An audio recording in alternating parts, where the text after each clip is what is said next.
I'm Victoria Sterling, 29 years old, and I've spent my entire life trying to prove myself worthy of my father's love. What happened at our annual family reunion last month changed everything.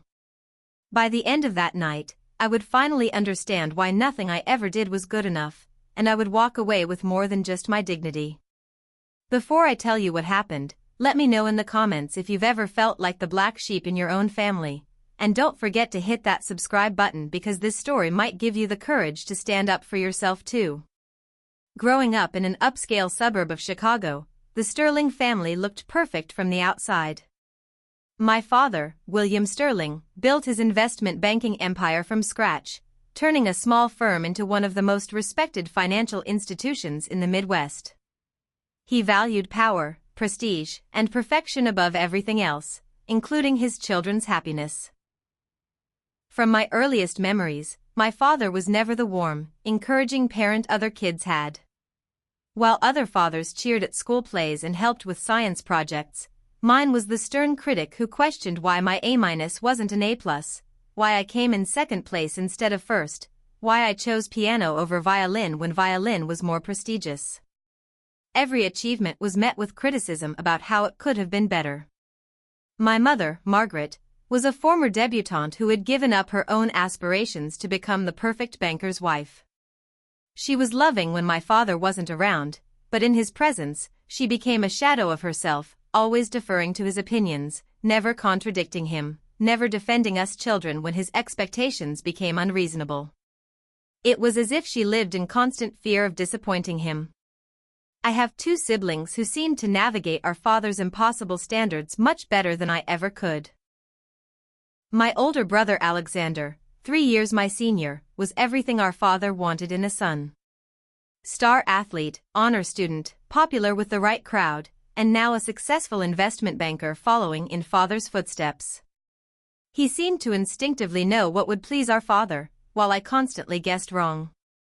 My younger sister Charlotte, 2 years younger than me, possessed an almost supernatural ability to charm our father out of his darkest moods.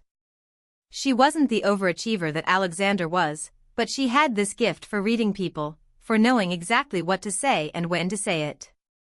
She became the family diplomat, smoothing over tensions and occasionally making father laugh when his criticism became too harsh. But nothing I did was ever enough. I graduated valedictorian from high school, earned a full scholarship to Northwestern University, graduated magna cum laude with a degree in journalism, and built a successful career as an investigative reporter.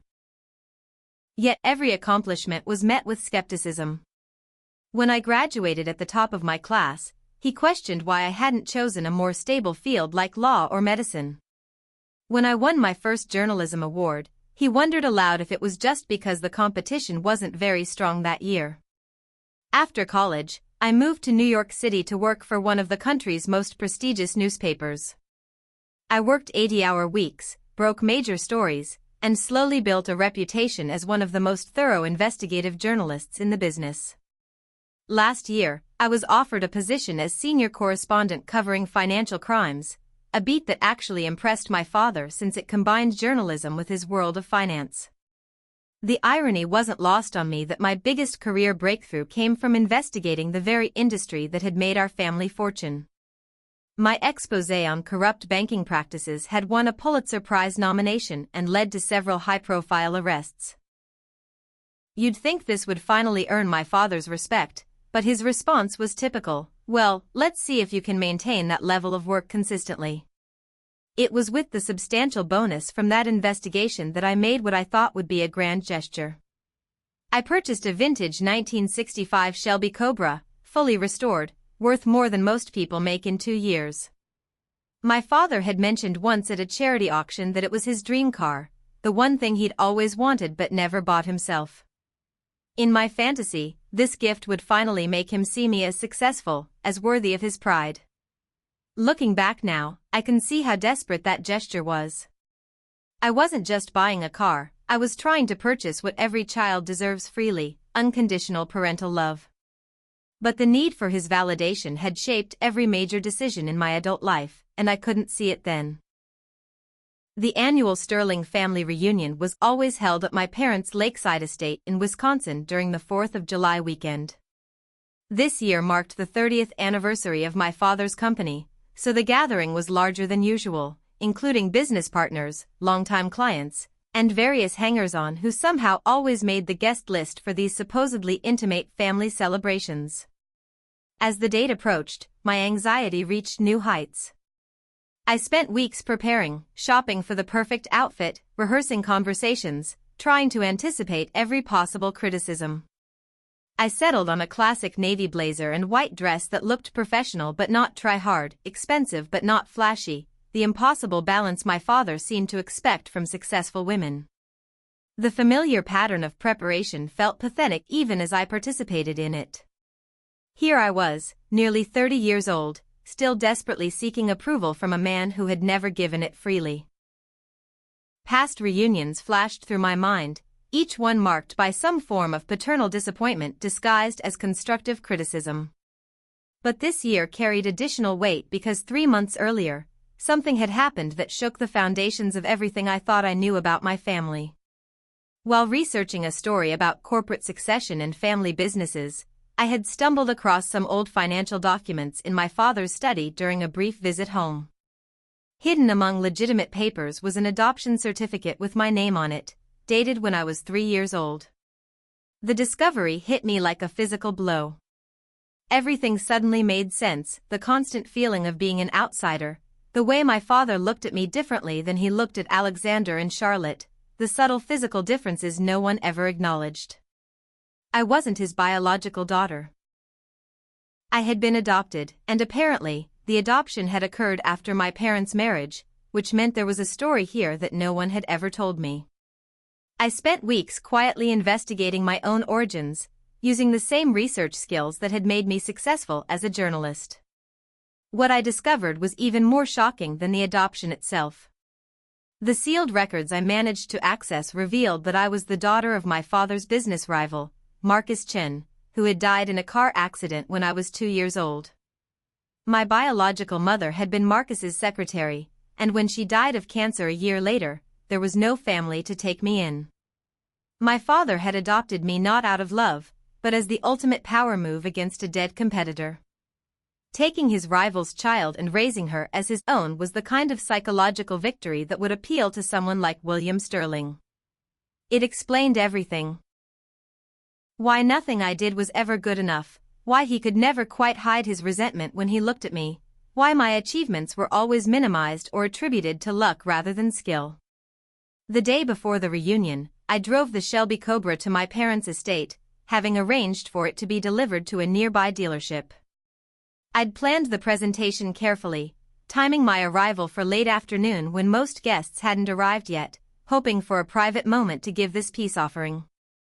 My father was in his study when I arrived, reviewing financial reports even though it was a holiday weekend. He looked up with mild annoyance at the interruption, checking his Rolex as if I'd missed an appointment. "Victoria, you're early. The reunion doesn't start until tomorrow evening," he said, not bothering to stand or offer any kind of greeting. "I know, Dad.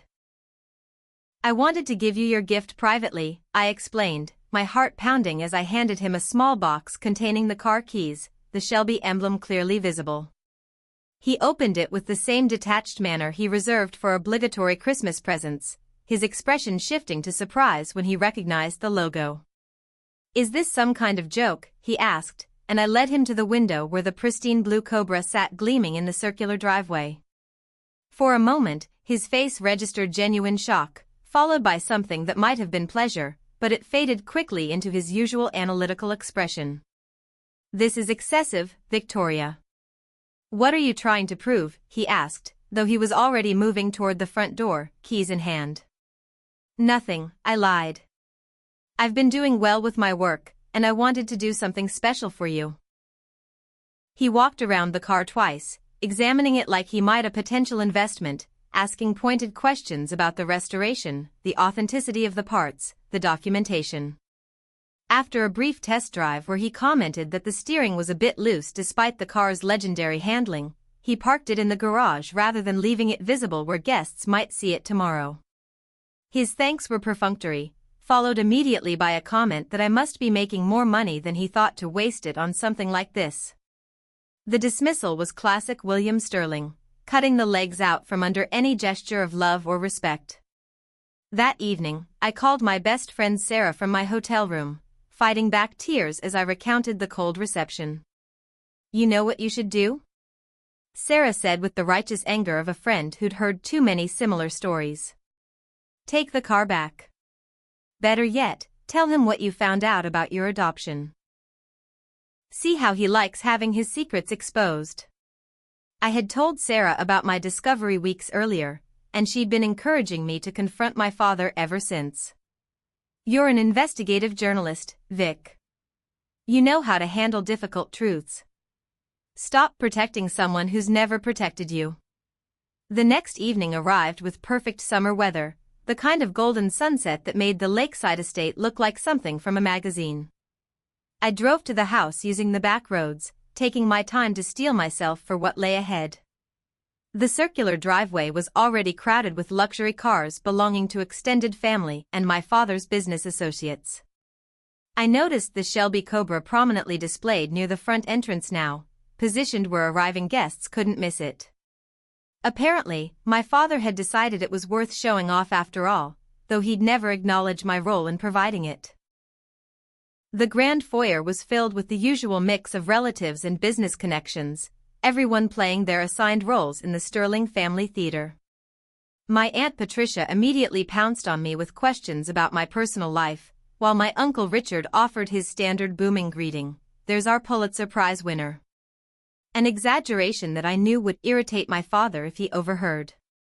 My father made his entrance exactly as I expected, walking in from the terrace with several business partners, all laughing at something that was probably only mildly amusing but treated as hilarious due to the speaker's net worth.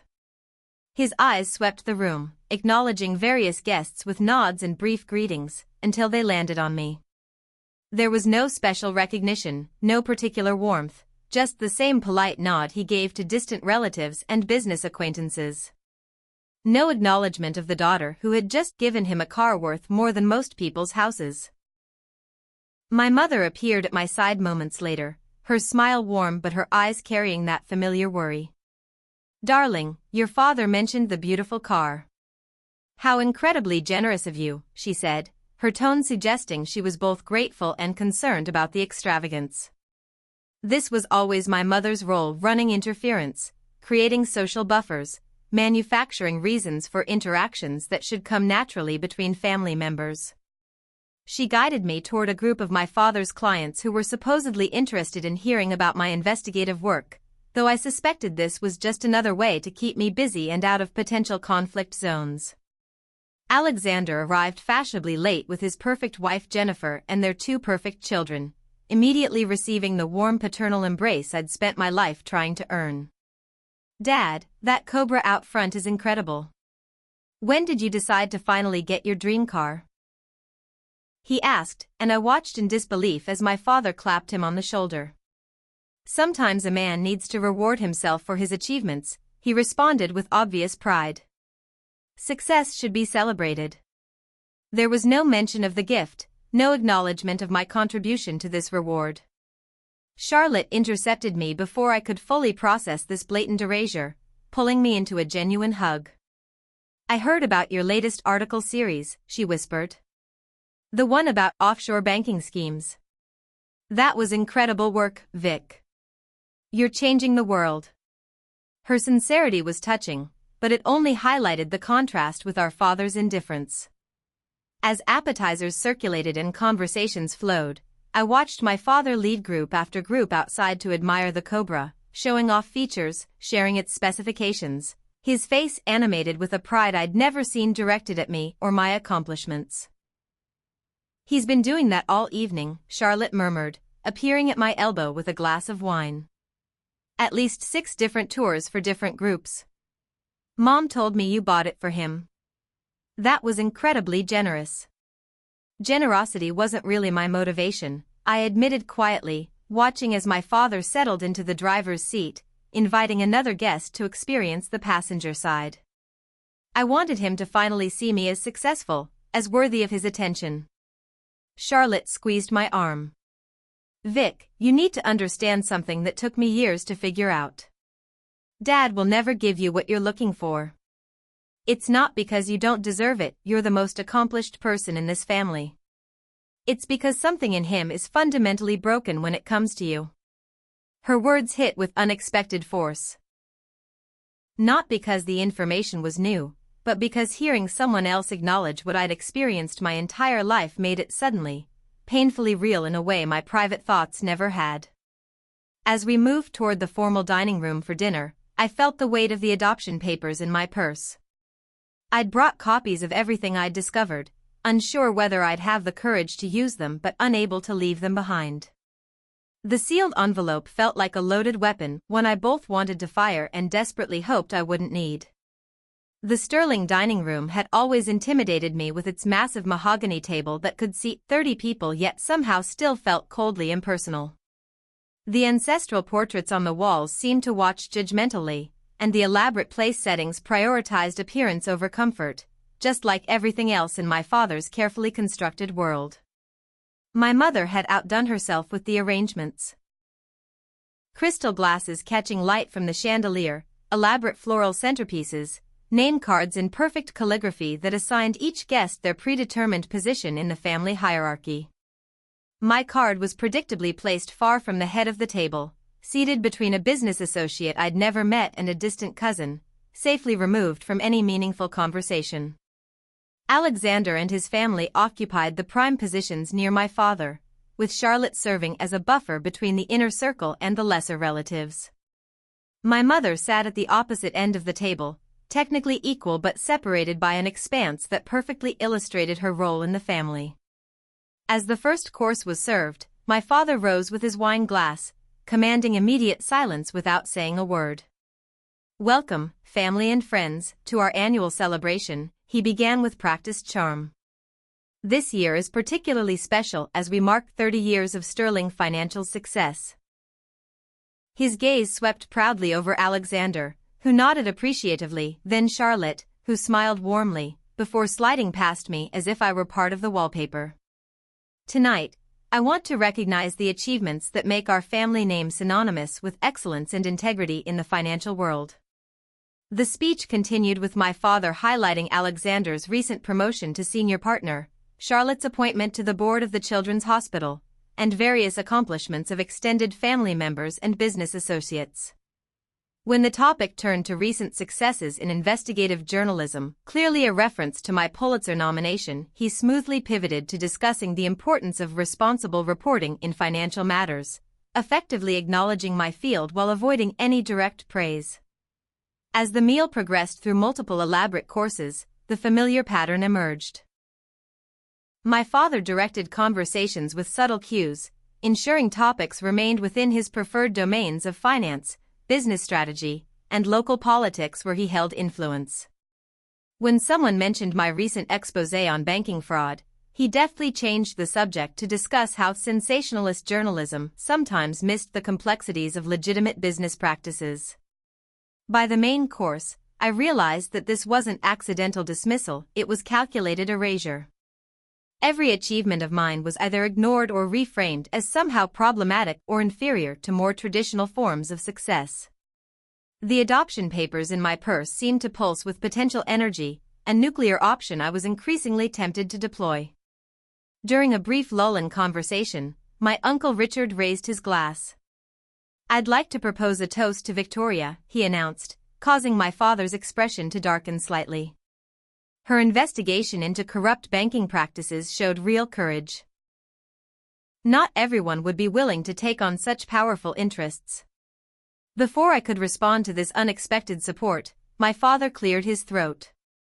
"Yes, well, Victoria has always been thorough in her work," he said, the pause before thorough loaded with implication. "Of course, it's easier to criticize established institutions from the outside than it is to build something constructive from within." The subtle dismissal landed perfectly, reframing my career achievements as destructive rather than beneficial to society. Several guests nodded thoughtfully, as if this represented profound wisdom rather than petty undermining.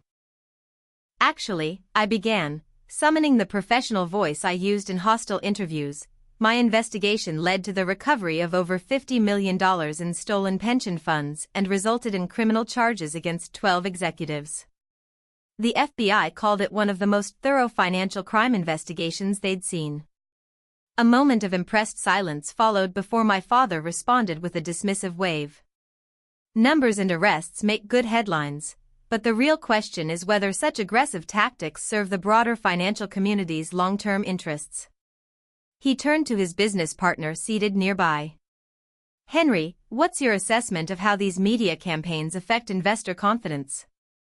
This was classic William Sterling: acknowledge a success only to immediately undermine it, then pivot the conversation away before any defense could be mounted. I felt the familiar burn of frustrated anger, the same feeling I'd experienced countless times throughout my childhood and adult life. As dessert was served, my father's attention turned more directly toward me, his consumption of wine throughout the evening having eroded whatever minimal filters he typically maintained. Victoria, he said, his voice carrying across the table, your mother tells me you're still single. 30 next year, isn't it? The shift from professional dismissal to personal attack felt like a physical blow. I've been focused on my career, I replied carefully, trying to maintain composure. Yes, that's always been your priority, hasn't it? He continued, swirling his brandy contemplatively. Some people pursue achievement to fill other voids in their lives. Family requires different priorities than individual recognition. The casual cruelty was breathtaking in its precision. He was suggesting that my professional success was compensation for personal failure, that my inability to maintain traditional relationships was evidence of fundamental inadequacy. Several guests shifted uncomfortably, recognizing the attack even if they didn't understand its context. Speaking of family, I said, my voice steadier than I felt, I've been learning so much about our family history lately. It's fascinating how much can be hidden in old documents. My father's eyes narrowed slightly, perhaps sensing danger but not yet understanding its nature. Family history can be complicated, he replied carefully. Not all old stories are worth revisiting.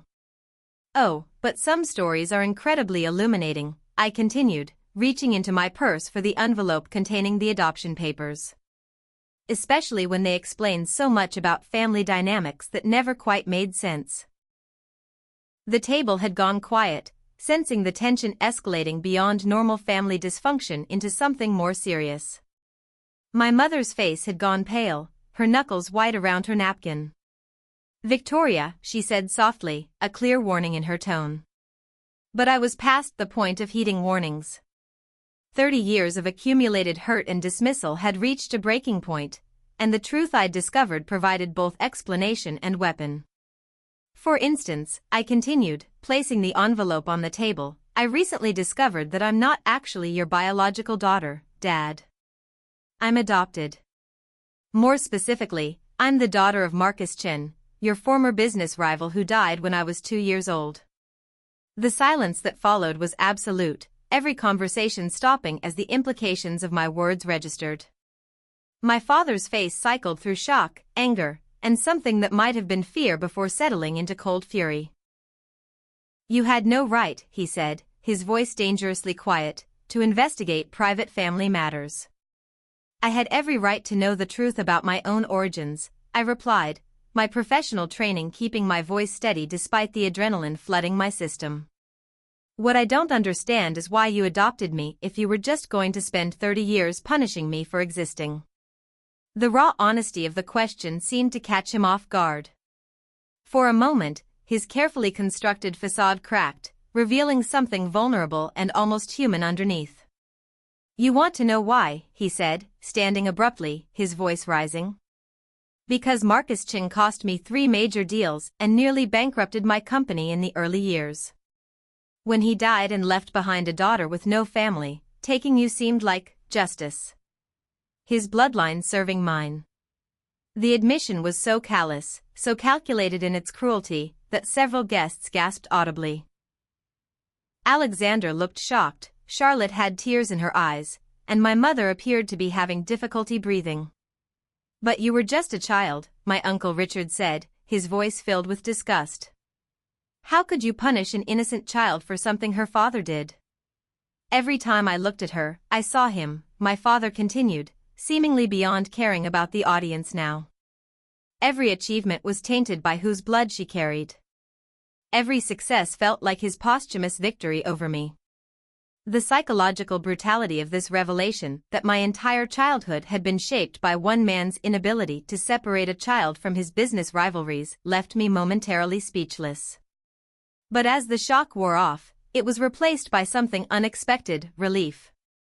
Finally understanding the source of his lifelong rejection freed me from the burden of thinking I could somehow earn what he was constitutionally incapable of giving. Well, I said, standing with deliberate calm, that certainly explains everything. Thank you for finally being honest about why nothing I ever did was good enough. I walked around the table to where he stood, his face flushed with anger and alcohol. Since you've never been able to see me as anything other than Marcus Chen's daughter, maybe it's time I embraced that identity instead of trying to earn the love of someone who adopted me as an act of revenge. From my purse, I withdrew the Cobra's keys, placing them on the table in front of him. Consider this my farewell gift. I bought it hoping to finally earn your approval, but I realize now that was never possible. So instead, think of it as payment for 30 years of room and board from someone who was apparently never really family anyway. The symbolism wasn't lost on anyone present, returning the gift while taking back my emotional investment in his approval. But I wasn't finished. Oh, and one more thing, I added, reaching into my purse for the spare set of keys I'd kept. Since you never actually paid for the car, and the title is still in my name pending transfer, I'll be taking it with me. Consider it compensation for 30 years of psychological abuse disguised as parenting. The looks of shock and admiration from various relatives were gratifying, but nothing compared to the expression of impotent rage on my father's face as he realized I was reclaiming not just the gift, but my own agency in this relationship. Without waiting for a response, I walked from the dining room with measured steps, my head high, preserving the dignity that had been systematically stripped from me throughout the evening. Behind me, I could hear the immediate eruption of multiple conversations, questions overlapping into chaos. I continued outside without hesitation, the cool lake air refreshing against my flushed skin. The Cobra sat where my father had positioned it for maximum visibility, gleaming under the outdoor lights.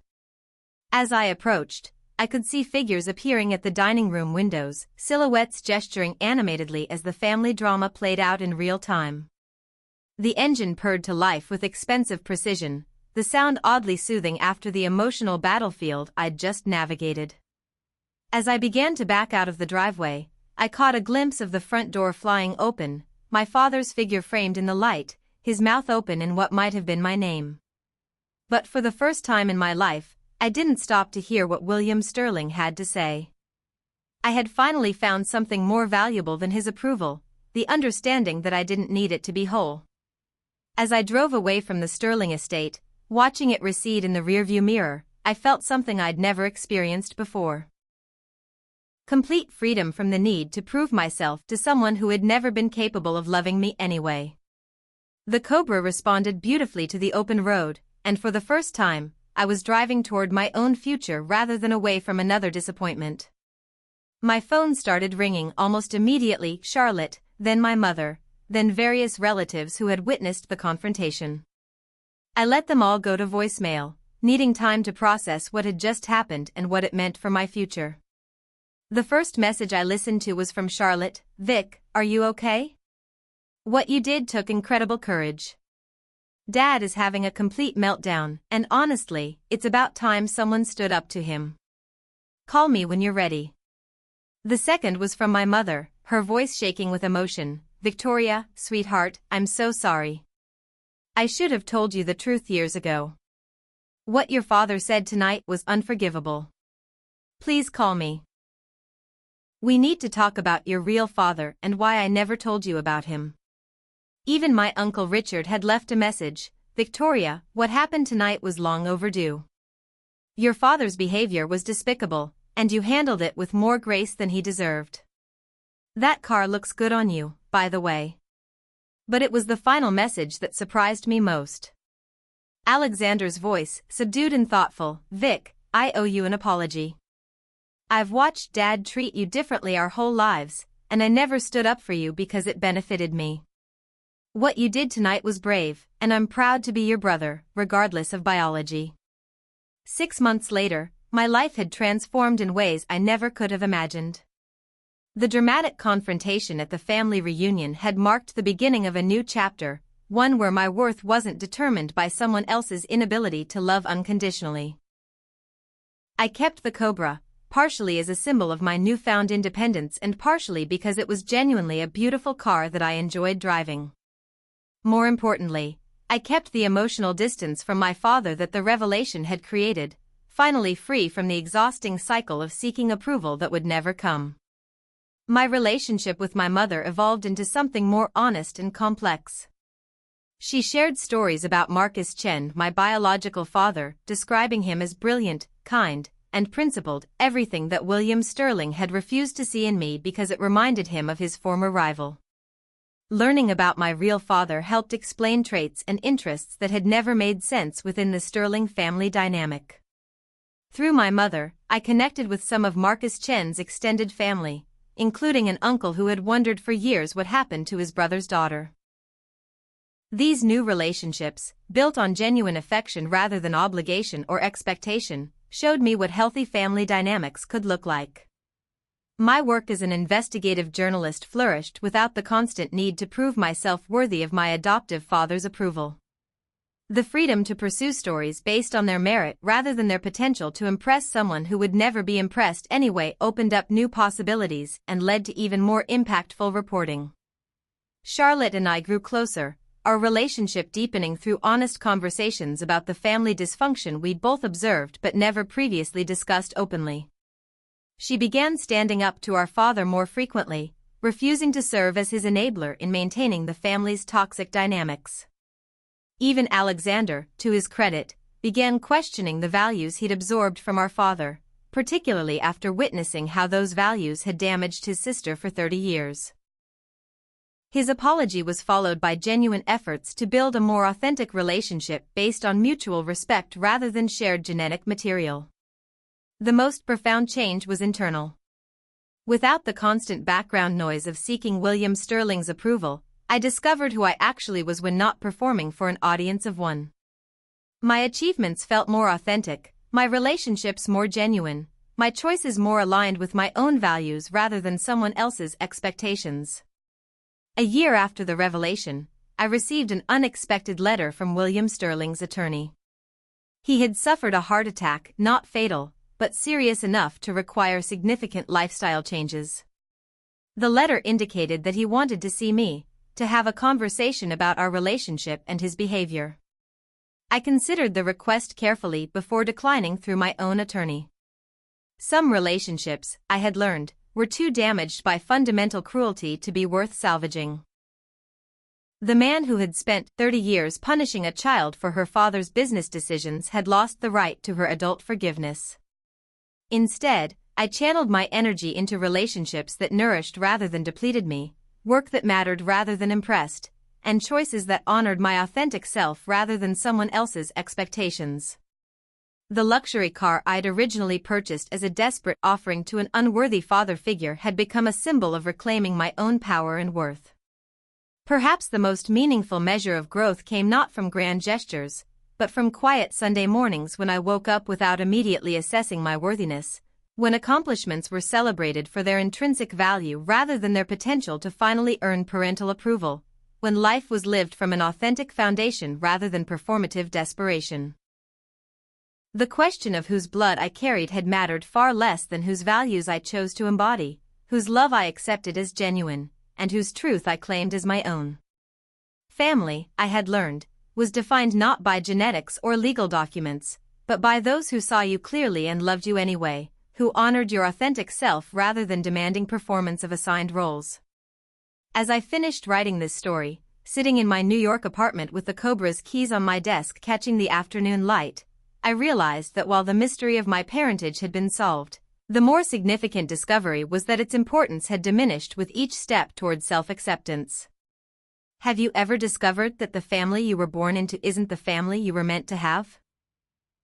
Sometimes the people who should love us unconditionally are the ones who hurt us most deeply, and sometimes the greatest gift we can give ourselves is the permission to walk away from people who never deserved our devotion in the first place. If my story resonated with you, please hit that like button, subscribe for more stories about finding your authentic self, and share with someone who might need to be reminded that their value doesn't depend on anyone else's validation. Remember, sometimes taking back your power means keeping the car and leaving the dysfunction behind. Extended ending. 2 years after that transformative 4th of July weekend, I found myself back in Chicago for the first time since the confrontation. Not for family business, but for a professional triumph that felt particularly sweet given its location. The Chicago Press Club was honoring me with their Investigative Journalist of the Year award for my series exposing corruption in municipal pension funds, work that had led to the recovery of over $200 million for retirees who had been cheated out of their security. As I stood at the podium accepting the award, I caught sight of a familiar figure in the back of the room. William Sterling sat alone at a corner table, looking older and somehow diminished from the imposing figure I remembered. Our eyes met briefly across the crowded room, and I saw something I'd never seen before in his expression, not pride exactly, but perhaps recognition. Acknowledgement that the woman on stage receiving accolades for her integrity and courage was someone he had failed to see clearly. After the ceremony, as I mingled with colleagues and celebrated with friends who had flown in from New York, I noticed he hadn't left. He lingered near the coat check, clearly wanting to approach but uncertain of his reception. Victoria. His voice was quieter than I remembered, lacking the commanding authority that had once made me shrink inside. William, I replied, using his first name deliberately. The days of calling him Dad had ended that night at the lake house. I watched your acceptance speech, he said, his hands clasped behind his back in a gesture I recognized from childhood, his way of maintaining control when feeling vulnerable. It was impressive. Thank you. I waited, having learned that rushing to fill uncomfortable silences was a habit born of anxiety I no longer needed to indulge. I've been following your work, he continued, the admission seeming to cost him something. The pension fund investigation, the healthcare fraud series last year. You've built something significant. I have, I agreed simply. He cleared his throat, glancing around at the dispersing crowd. I wanted to apologize for what I said that night. It was inexcusable. The apology I had once desperately craved now felt almost anticlimactic. Yes, it was, I replied without malice, simply stating a fact we both knew to be true. I suppose I hoped that someday we might. He began, then stopped, perhaps recognizing that some bridges, once burned with such thoroughness, cannot be rebuilt with words alone. I hope you find peace, William, I said with genuine sincerity. But my peace came from accepting that some relationships are too broken to repair, and that's okay. We both need to live with the choices we made. I turned to rejoin my friends, then paused. The Cobra runs beautifully, by the way. Every time I drive it, I'm reminded of the night I finally learned to value myself. As I walked away, I felt the final chain of need for his approval break completely. Not with anger or bitterness, but with the quiet satisfaction of a debt finally paid in full, not to him, but to myself. 6 months later, I received news through Charlotte that William Sterling had quietly retired from the company, turning full control over to Alexander. She mentioned that he had asked about me, wondering if I was happy, if my life was fulfilling. She had told him truthfully that I was thriving in ways that would have been impossible under the weight of seeking his validation. He seemed relieved, she told me during one of our monthly sister calls. Like maybe knowing you were okay helped him forgive himself a little. Good for him, I replied, and meant it. His peace was his responsibility to find, just as mine had been mine to claim. That evening, I sat in my apartment looking out at the Manhattan skyline, the Cobra's keys catching the light from my desk lamp. Tomorrow I would start investigating a new story about corporate environmental cover-ups, work that would likely take months and require the kind of courage that comes only from knowing your worth isn't dependent on anyone else's opinion. My phone buzzed with a text from David, the environmental lawyer I'd been seeing for the past 8 months, a relationship built on mutual respect and shared values rather than the desperate need to prove myself worthy of love. Dinner tomorrow? I want to hear about your new investigation, his message read, followed by, also, I'm proud of you. Not for the work, though that matters too. For becoming exactly who you were meant to be. I smiled, typing back my agreement to dinner plans while mentally noting the profound difference between love offered freely and approval that must be earned. One nourished growth. The other had nearly stunted it permanently. As I prepared for bed, I caught my reflection in the window, 31 years old, successful on my own terms, surrounded by people who saw me clearly and loved me authentically. The woman looking back at me bore no resemblance to the desperate, approval-seeking person who had once bought an expensive car hoping to purchase parental love. Some stories end with reconciliation and forgiveness. Others end with acceptance and growth. Mine ended with the understanding that sometimes the greatest victory isn't winning someone's love, but realizing you never needed it to be complete in the first place. The black sheep, I had learned, sometimes turns out to be the only one in the flock with the courage to find her own way home.